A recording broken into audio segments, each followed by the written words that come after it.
Good morning from Aletsch Glacier. It's 6 a.m. The sun is just creeping over the Alps, and I'm about to go walking on a huge piece of ice. Hiking the longest glacier in the Alps was an incredible travel experience for me. Walking on ice is very different from walking on land. You have to be very precise and premeditated about where you put your feet. You also have to wear crampons, which are like metal spikes that you attach to your boots. It gives you extra grip on the ice, and really it's the only safe way to walk on a glacier. And it's worth it.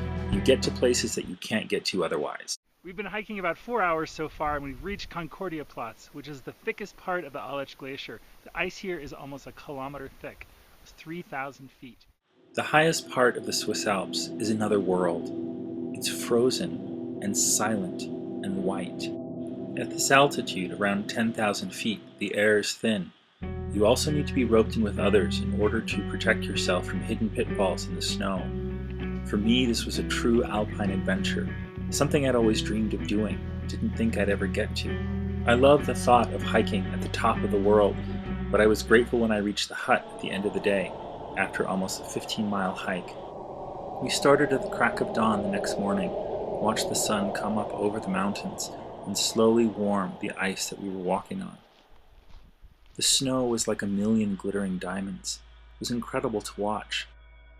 As we descended in altitude on the Fish Glacier, I began to observe the watery movements of the melting ice.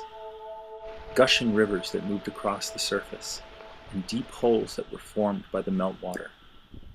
Also, crevasses, which are very dangerous. You must be roped in when you're walking on a glacier.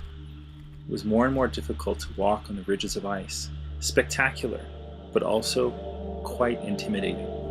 I was very grateful to have such an experienced guide with me, and you should really never hike on a glacier without a guide. After 3 days hiking on the ice, we came to the end of the glacier. We climbed on a very steep cliff, and were met by the green earth of Switzerland, rushing waterfalls and rivers. And now I know how the Alps were made.